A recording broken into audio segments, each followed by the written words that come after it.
Bienvenue chères sœurs et chers frères en Christ, nous vous accueillons sur notre chaîne YouTube Voyage Spirituel TV, un espace où nous explorons la spiritualité, la foi et la connexion avec le divin. Que la paix du Seigneur Jésus-Christ soit avec vous aujourd'hui. Nous avons reçu de nombreuses demandes de personnes désireuses d'entamer un parcours spirituel mais ne sachant pas comment prier. C'est pourquoi nous avons décidé de vous offrir un enseignement sur la prière. Si vous avez d'autres sujets spirituels que vous aimeriez que nous abordions sur cette chaîne, n'hésitez pas à les suggérer dans les commentaires. Nous tenons à remercier chacun d'entre vous pour votre présence et votre soutien constant. Nous souhaitons également la bienvenue à nos nouveaux abonnés. N'oubliez pas de vous abonner pour ne pas manquer nos futures publications. Abordons à présent le sujet du jour, la prière. La prière joue un rôle central dans la vie des chrétiens. Au cours de cet enseignement, nous allons explorer ensemble différents aspects importants de la prière afin d'en comprendre toute l'importance. Tout d'abord, nous allons définir ce qu'est véritablement la prière. Ensuite, nous verrons pourquoi il est si essentiel de maintenir une vie de prière active. Après cela, nous examinerons les moments propices pour entrer en communion avec Dieu tout au long de la journée. Enfin, nous aborderons les obstacles quotidiens à la prière et comment les surmonter. En réfléchissant à ces divers aspects de la prière, nous prendrons conscience de l'importance cruciale de notre relation intime avec Dieu, qui constitue la source d'une vie chrétienne épanouie et productive. Mais qu'est-ce que la prière ? Ce pilier central de la vie chrétienne. Avant d'être une formule ou un rituel, la prière est fondamentalement une relation. Un échange intime avec Dieu, concrètement. La prière se révèle être une conversation avec le divin, dénuée de tout caractère formel et distant, tel que l'on pourrait l'imaginer dans les échanges avec un souverain ou une éminence politique. Non, elle se traduit plutôt en un dialogue empreint de familiarité, un échange de cœur à cœur avec notre Père céleste qui nous voue un amour infini et nous connaît de manière personnelle. Il est indubitablement un privilège extraordinaire de pouvoir, par le biais de l'œuvre de Jésus-Christ, le médiateur par excellence entre Dieu et les hommes, s'adresser directement au Créateur de l'univers. Par le truchement de notre interlocution avec le Père en utilisant le nom de Jésus, la voie s'ouvre pour une communion intime avec notre Créateur. Concrètement, la prière peut revêtir diverses formes, chacune correspondant à un besoin essentiel. La première de ces formes est la louange et l'adoration, par lesquelles nous exprimons notre amour, notre gratitude, ainsi que notre émerveillement face aux perfections divines de notre Créateur. Célébrer sa bonté infinie, sa sagesse, sa toute-puissance et sa beauté nous recentrent sur sa personne. La deuxième modalité de prière à considérer est la confession. Elle s'avère être une démarche par laquelle nous avouons humblement nos péchés dans le désir de recevoir le pardon complet et la purification divine. De cette manière, Dieu est en mesure de renouveler notre communion avec lui. La troisième forme de prière à examiner est l'intercession. Il s'agit d'une prière qui nous amène à plaider en faveur de nos proches, de l'Église et du monde dans son ensemble. Dans cette démarche, nous sollicitons auprès de Dieu son intervention dans leur vie conformément à sa volonté. La quatrième forme de prière, celle des requêtes, est la plus fréquemment employée. Elle consiste en l'expression de nos besoins personnels et de nos demandes que nous confions à Dieu, dans une attitude de confiance, en comptant sur sa réponse au moment opportun. Indépendamment de la forme de prière que l'on privilégie, l'élément clé réside dans la relation que nous entretenons avec Dieu. En dédiant ce temps particulier à sa présence, notre amitié avec lui se fortifie et se développe. Nous le connaissons mieux, percevons plus clairement sa volonté et nous ouvrons davantage à l'opération de sa grâce dans nos vies. Approchons-nous donc avec assurance et gratitude de ce Dieu qui nous tend les bras. Dans la prière réside le secret d'une vie spirituelle profonde et épanouie. À présent, explorons ensemble les nombreux bienfaits de la prière dans la vie d'un fidèle. En effet, la prière constitue un élément central de la vie chrétienne, mais pourquoi revêt-elle une telle importance dans la culture d'une vie de prière fervente et régulière? Tout d'abord, la prière nous rapproche de Dieu. Lorsque nous prenons le temps de nous adresser à Dieu, de lui parler, de l'écouter, nous développons naturellement une relation plus étroite avec lui. Comme dans toute amitié, la communication est essentielle pour se connaître et s'apprécier toujours plus. En passant du temps dans la prière chaque jour, notre communion avec Dieu s'approfondit. Nous le connaissons de manière plus intime, nous discernons mieux ses intentions pour nous, et notre amour pour lui grandit. Comme l'écrit Paul, la prière continue nous permet de nous enraciner et de nous édifier dans l'amour. Éphésiens 3, verset 17.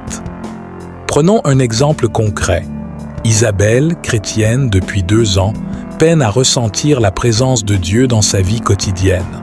Sur les conseils d'une amie, elle décide de consacrer 20 minutes chaque matin pour lire la Bible et dialoguer avec Dieu. Au bout de quelques semaines, la différence est frappante.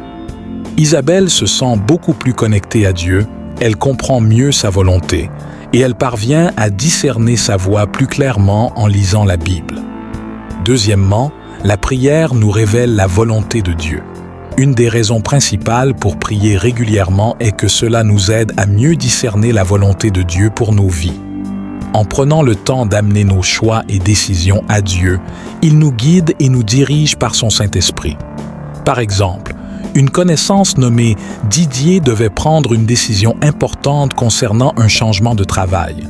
Il a donc décidé de jeûner et de prier pendant 3 jours pour chercher la direction de Dieu. Au fil de sa réflexion et de ses temps de prière, il reçoit la conviction profonde que Dieu l'appelle à servir dans une organisation chrétienne, même si le salaire est moins élevé. La volonté du Seigneur s'est clarifiée dans le temps passé dans la prière. Troisièmement, la prière nous apporte réconfort et force lorsque nous traversons des épreuves telles que la maladie, le deuil, les tensions relationnelles. La prière est une source de paix, de consolation et de force. Ouvrir notre cœur devant Dieu, c'est recevoir son réconfort divin qui surpasse toute compréhension. Encore un autre exemple, Sarah, une sœur en Christ, était bouleversée par le cancer de sa mère. Je lui ai recommandé de confier sa peine et sa douleur à Dieu, comme elle parlerait à un ami.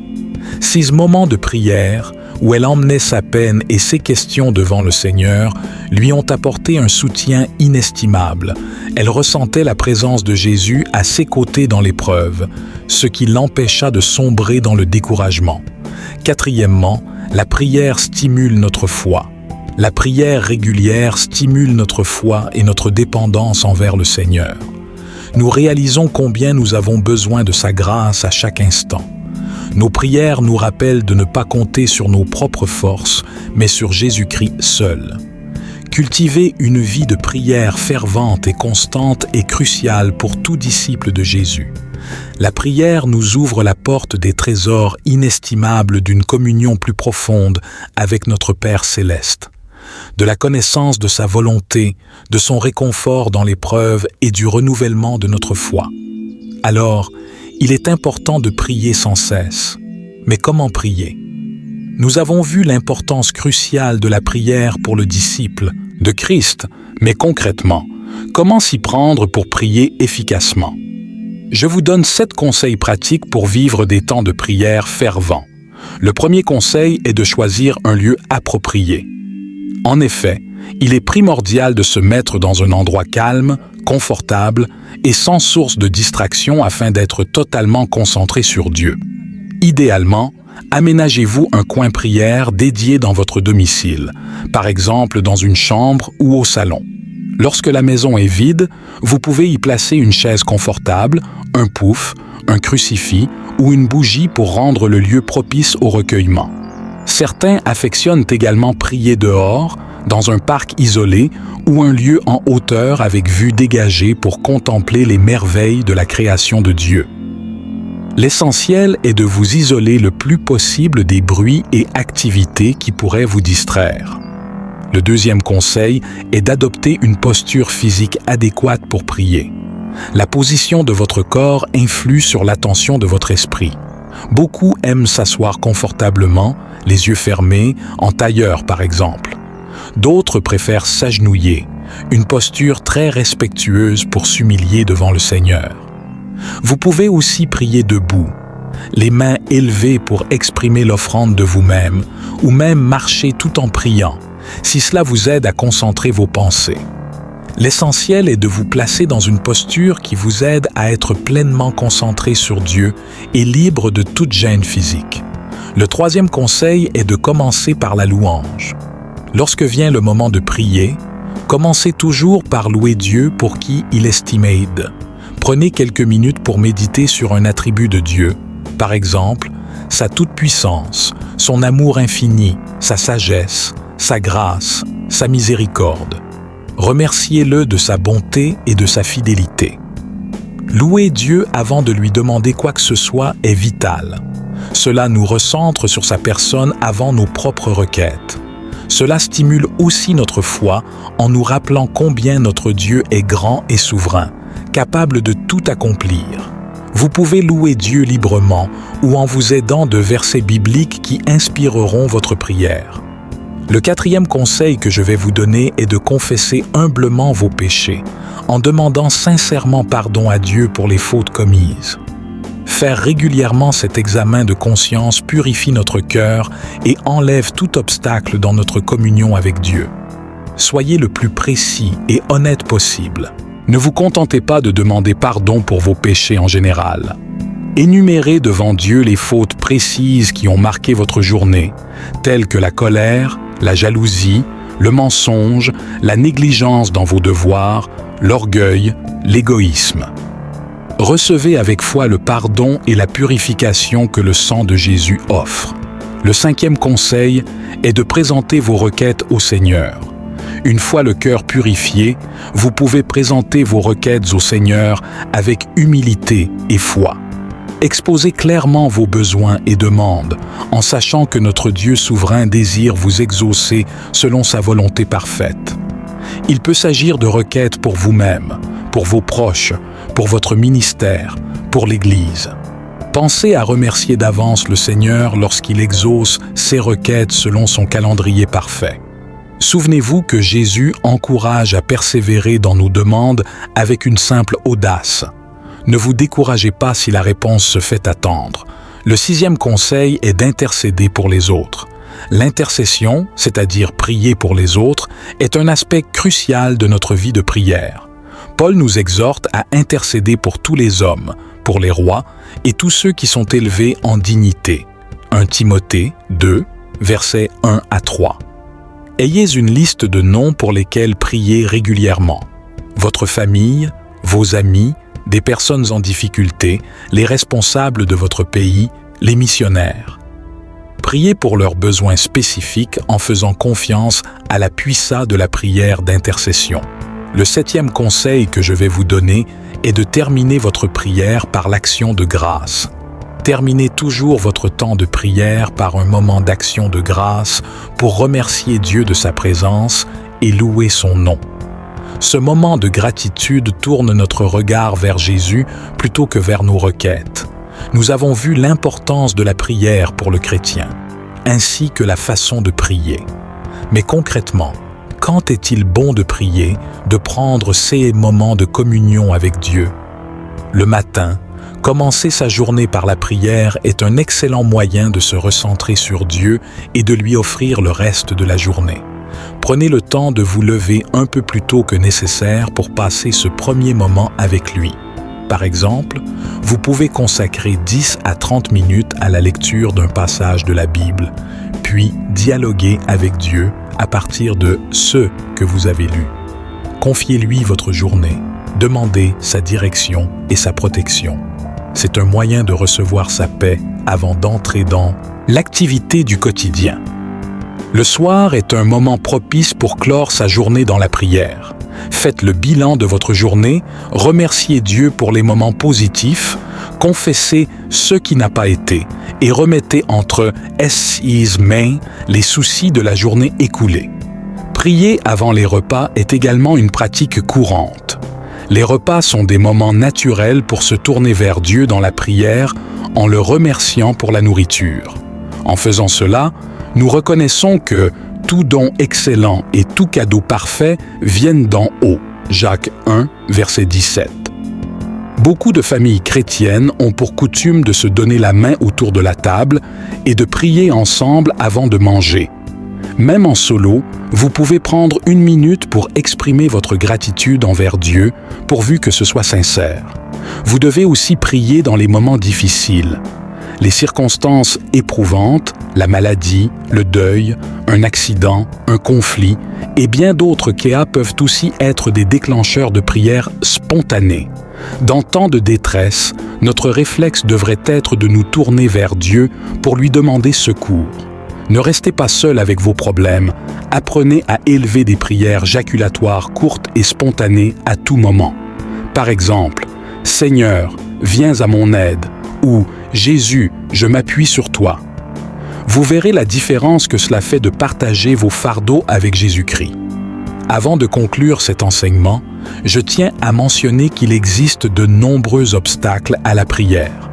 Malgré notre bonne volonté, il arrive que notre vie de prière rencontre des obstacles qui entravent. Quelles sont ces entraves fréquentes et comment les surmonter par la grâce de Dieu? Le premier obstacle est le manque de temps. Le rythme trépidant de la vie moderne rend parfois difficile le fait de dégager du temps pour la prière. Entre le travail, les enfants, les tâches ménagères et nos loisirs, nos agendas sont surchargés, laissant peu de place au recueillement. Pourtant, accorder la priorité à la prière est essentiel. Elle doit être notre rendez-vous quotidien avec Dieu, aussi important que les autres activités de notre emploi du temps. Examinez votre planning jour par jour. Se lever plus tôt le matin est aussi une solution. Il s'agit juste d'en faire une priorité. Le deuxième obstacle à la prière, ce sont les distractions. Même lorsque nous prenons le temps de prier, nous pouvons être assaillis de distractions qui entravent notre concentration. Le téléphone qui sonne, les notifications envahissantes, le besoin d'aller vérifier quelque chose en ligne. La solution est de s'isoler dans un lieu dédié sans distraction. Comme nous l'avons vu précédemment, mettez votre téléphone en mode silencieux. Utilisez éventuellement des écouteurs pour écouter un fond musical doux qui vous isolera. La clé est de rester focalisé sur Dieu. Le troisième obstacle à la prière est le découragement. Parfois, lorsque nos prières semblent rester sans effet, le découragement peut s'installer insidieusement et nuire à notre persévérance. Nous nous demandons à quoi bon prier si Dieu ne répond pas et ne réagit pas. Dans ces moments de doute, rappelons-nous ces vérités essentielles. Dieu entend chacune de nos requêtes et il répond selon son calendrier parfait. Nos prières ne sont jamais vaines. Même si le résultat n'est pas immédiat, Dieu répond toujours. Le quatrième obstacle à la prière est le doute. Le doute concernant l'efficacité de la prière ou l'existence même de Dieu peut également miner notre motivation à prier. À quoi bon prier si Dieu n'existe peut-être pas? Face au doute, prenons le temps de lire les Saintes Écritures sur la prière et les attributs de Dieu. La parole de vérité renouvelle notre foi ébranlée. Parlons de nos doutes à un frère chrétien ou un homme de Dieu qui pourra nous conseiller. Le cinquième obstacle à la prière, ce sont les tensions relationnelles. Lorsque nous sommes en conflit avec un proche, il peut être difficile de prier avec un cœur pur. Pourtant, Jésus insiste. Si nous présentons notre offrande à l'autel et que là nous nous souvenons que notre frère a quelque chose contre nous, nous devons d'abord nous réconcilier avec lui avant de prier. Matthieu 5, versets 23 à 24. Réglons les conflits par la grâce de Dieu afin que rien n'entrave notre communion avec lui. Le sixième obstacle à la prière, ce sont les péchés incontestés, des péchés cachés dans notre vie, tels que l'orgueil, la jalousie, la médisance, le mensonge, l'envie et bien d'autres, créent une barrière entre Dieu et nous. Confessons-les humblement pour recevoir le pardon et prier avec un cœur purifié. Au terme de cet enseignement, je vous rappelle les points essentiels que nous avons abordés sur la prière. La prière est avant tout une relation, une conversation vivante et intime avec notre Père céleste. Ce n'est pas un simple rituel ou une formule magique, mais un échange vibrant, cœur à cœur, avec le Dieu trinitaire, le Père, le Fils et le Saint-Esprit. En prenant le temps de nous tourner vers lui chaque jour, de lui parler et de l'écouter, nous cultivons cette relation précieuse. Notre amitié grandit, notre amour pour Dieu s'approfondit et nous discernons mieux sa volonté. Sa présence à nos côtés se fait plus tangible. Plus cette communion est régulière et fervente, plus elle transforme chaque partie de notre vie. Dieu peut alors œuvrer puissamment dans toutes les sphères de notre existence. C'est pourquoi Jésus nous exhorte à prier avec persévérance en son nom. Il nous assure que tout ce que nous demandons avec foi, nous le recevrons. Quelle promesse incroyable qui devrait nous motiver à prier. Certes, la prière rencontre parfois des obstacles, tels que le manque de temps, les distractions, le découragement, les doutes, mais l'Esprit Saint intercède pour nous et vient en aide à notre faiblesse. Alors, lancez-vous avec foi dans cette aventure de la prière. En accordant la priorité à Dieu dans votre quotidien, vous constaterez combien il peut transformer profondément votre vie intérieure. Votre marche spirituelle sera métamorphosée. Persévérez dans la prière en tout temps et en tout lieu. Dieu désire vous parler et vous révéler ses trésors. Ayez une audace pieuse dans vos requêtes. Gardez vos yeux fixés sur Jésus, le maître de l'art de la prière. Ce temps consacré au pied du trône céleste est inestimable. Faites de la prière votre rendez-vous quotidien avec Dieu et vous découvrirez une intimité profonde et une puissance surnaturelle. Que Dieu vous bénisse alors que vous vous lancez avec ardeur dans cette noble aventure de la prière qui transforme tout.